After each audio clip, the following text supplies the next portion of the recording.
Hello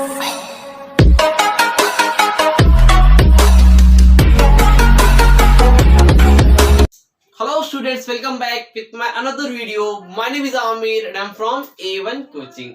तो students, last video में हम देख रहे थे अपना चैप्टर पब्लिक रेवेन्यू, जिसमें हम लोगों ने डायरेक्ट टैक्सेस की मेरिट और डीमेरिट दोनों देख ली थी। आज हम लोग देखेंगे इनडायरेक्ट टैक्सेस की मेरिट्स और डीमेरिट्स क्या होती हैं। ठीक है, तो थोड़ा सा लंबा चैप्टर है इसलिए चल रहा है, तो टेंशन मत लीजिएगा।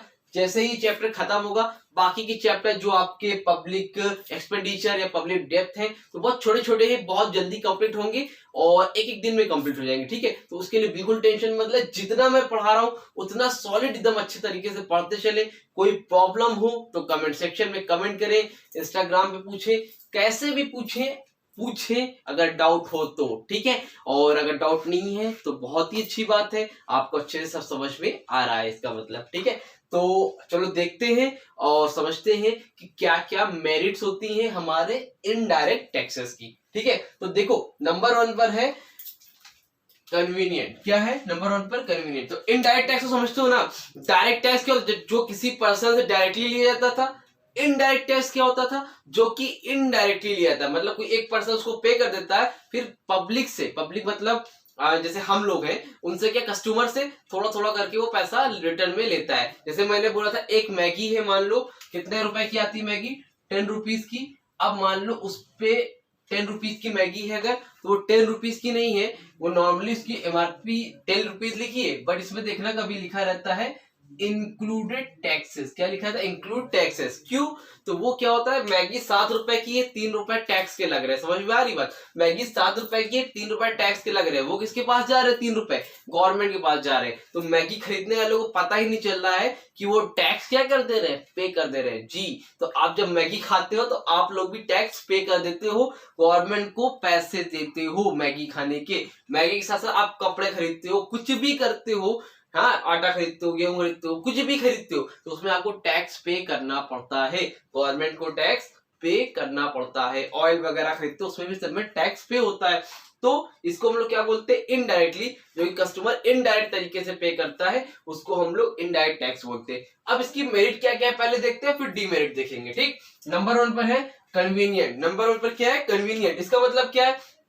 इनडायरेक्ट टैक्सेस क्या होते हैं? बहुत ही ज्यादा कन्वीनियंट होते हैं। क्या होते हैं? मतलब बहुत इजीली होते हैं, किसी के लिए भी ये टैक्स देना बहुत इजी होता है। क्यों इजी होता है? किसी के ऊपर ये टैक्स इम्पोज नहीं किए जाते हैं, किसी भी पर्सन के ऊपर ये टैक्स इम्पोज नहीं किए जाते, मतलब सौंपे नहीं जाते हैं कि भैया ये टैक्स आपको देना ही है। नहीं, मतलब मान लो आप कोई सामान खरीदते हो, कोई सा भी सामान आप गए लेने, आपने मान लो कोई अपना जीन्स खरीदा, मान लो 500 रुपीज की वो जीन्स है, तो उसमें 100 रुपए का, 50 रुपीज का जो भी वो टैक्स हो जाएगा।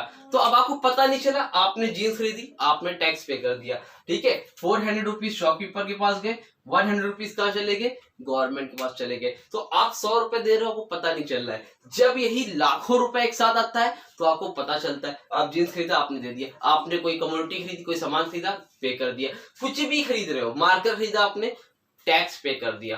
तो किसी को पता नहीं चल रहा है 2 रुपए 4 रुपए। आपने मैगी खरीदी, 12 रुपए की मैगी आती है, आपने खरीदी, 2 रुपए टैक्स पे कर दिया। तो पता ही नहीं चल रहा है, लोग थोड़ा थोड़ा थोड़ा करके अमाउंट टैक्स पे कर देते हैं। तो इसलिए इनडायरेक्ट टैक्स क्या होता है? बहुत ही कन्वीनियंट होता है। मतलब indirect taxes are more convenient than direct taxes. बहुत ही कन्वीनियंट होते हैं कंपेयर टू डायरेक्ट टैक्सेस के। They are paid in small instalments. They are paid in small instalment. Instalment समझ लो, छोटी छोटी इंस्टॉलमेंट में इसको पे किया जाता है। समझ में आई बात? सेकेंड क्या है? Wide coverage. वाइड कवरेज का मतलब क्या है? इसकी जो कवरेज होती है, मतलब बहुत दूर दूर से लोग इसको पे करते हैं, ऑल ओवर इंडिया। मतलब कहीं भी आप सामान खरीद रहे हो, मतलब कपड़े खरीद रहे हो, कोई सामान खाने का खरीद रहे हो, पीने खरीद रहे हो, पानी खरीद रहे हो, कोल्ड ड्रिंक ले रहे हो, कुछ भी कर रहे हो, तो टैक्स तो पे ही कर रहे हो ना। वाइड कवरेज मतलब हर जगह इसकी कवरेज क्या है? बहुत दूर दूर तक है, तो टैक्स पे करना ही करना है। तो कवरेज क्या है इसकी? बहुत दूर तक इसकी रेंज है। हर आदमी टैक्स पे करता है, हर आदमी गवर्नमेंट को कुछ ना कुछ देता है। मैंने ये मार्कर खरीदा है तो मैंने गवर्नमेंट को टैक्स पे किया, मैंने इंक खरीदी है इसकी तो मैंने गवर्नमेंट को टैक्स पे किया है। तो सब में टैक्स पे हो रहा है। समझ में आ रही है? तो इसकी कवरेज क्या है? बहुत दूर तक है। आप लोगों ने कोई भी मान लो पेन वगैरह खरीदी है तो उसमें भी आपने टैक्स पे कर दिया, ठीक है। तो they have wide coverage as everybody give something to the government. इसकी कवरेज क्या होती है, बहुत ज्यादा होती है, और एवरीबडी हर कोई give something to the government, हर कोई गवर्नमेंट को कुछ ना कुछ देता ही देता है। समझ में आ रही बात? बाकी नोट्स में अच्छे से पॉइंट कर दूंगा, उसको आप लोग देख लेना, ठीक। तो इसमें शॉर्ट में मैंने लिखा है क्योंकि बोर्ड में जगह नहीं होती है, ठीक। नंबर 3 पर क्या है, नो विजन। नो विजन का मतलब क्या होता है, मतलब कोई टाल नहीं सकता यार टैक्स को। आप सोचो कि भाई मुझे टैक्स नहीं देना है। इनडायरेक्ट टैक्स में क्या होता था, गलत अकाउंटिंग कर दिया, दिखा दिया अरे हम गरीब हैं, हम तो इतना पैसा कमाते ही नहीं है, टैक्स पे नहीं करेंगे। But but but but indirect taxes में ऐसा नहीं है, मतलब आप इसको टाल नहीं सकते हो, आपको पे करना ही पड़ेगा। क्योंकि ये आप जब कमोडिटीज खरीदते हो, कोई भी सामान खरीदते हो, तो उसमें आपके साथ ये इंक्लूडेड रहता है, तो आपको पैसा पे करना पड़ेगा। 100 रुपीज के कोई सामान है तो आपने 100 रुपीज दिए, तो उसी में टैक्स इंक्लूडेड है, उसी में क्या है, टैक्स इंक्लूडेड है, तो आप इसको टाल नहीं सकते हो, आपको देना ही पड़ेगा।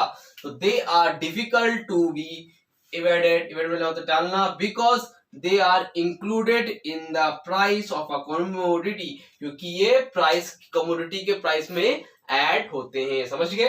4 नंबर पर क्या है, protection against foreign competition. Protection करता है किससे, अगेंस्ट फॉरेन कंपटीशन से। देखो कोई भी सामान है, जैसे ये मार्कर है, ठीक, सपोज मान लो एक मार्कर है, ये 20 रुपीज का फॉरेन से बन के आता है, इंडिया में यही मार्कर 23 रुपीज का भी पड़ता है, तो ठीक है। तो अब ये बताओ कौन सा मार्कर, सेम मार्कर है, सेम क्वालिटी है, ये वाला लोगे फॉरेन वाला कि इंडियन वाला? जाहिर सी बात है, कोई भी होगा सामान सस्ता खरीदना चाहता है। तो गवर्नमेंट क्या करती है, इनडायरेक्ट टैक्स की वजह से उसकी इंपोर्ट ड्यूटी बढ़ा देती है, मतलब टैक्स पे बढ़ा देती है। टैक्स बढ़ा देती है तो यही सामान कितने का हो जाता है, 27 रुपीज का हो जाता है, 7 रुपए टैक्स लग गए, बढ़ा दिए। अब कौन सा लोगे, ये वाला लोगे कि ये वाला लोगे? जाहिर सी बात है ये वाला लोगे, कम पड़ रहा है। तो गवर्नमेंट क्या करती है, प्रोटेक्शन अगेंस्ट फॉरेन कंपटीशन।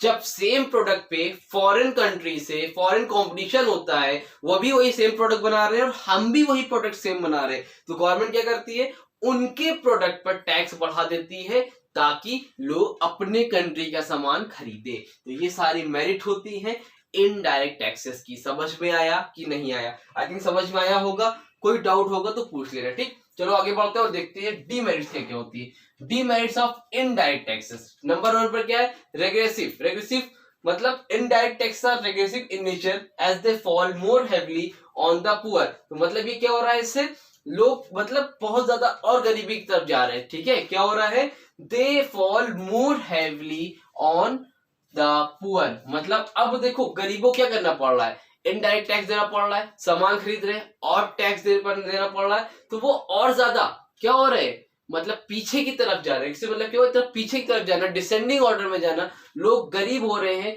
गरीबों के पास भाई सामान खरीदने के तो पैसे है नहीं, उसके साथ साथ उन पर टैक्स भी लग रहा है। भाई जाते हैं वो, मान लो कोई भी सामान खरीद रहे हैं, कपड़े खरीद रहे हैं उस पर टैक्स लग रहा है, सामान खरीद रहे हैं, ऑयल खरीद रहे हैं उसमें टैक्स लग रहा है, नमक खरीद रहे हैं उसमें टैक्स लग रहा है, तो सब पे टैक्स लग रहा है, सामान महंगे हो रहे हैं, ठीक है। तो इससे तो लोग क्या हो रहा है, और पीछे की तरफ जा रहे हैं, ठीक है। तो the indirect taxes are regressive in nature. Regressive nature में होते हैं, they fall more heavily on the poor, ठीक है।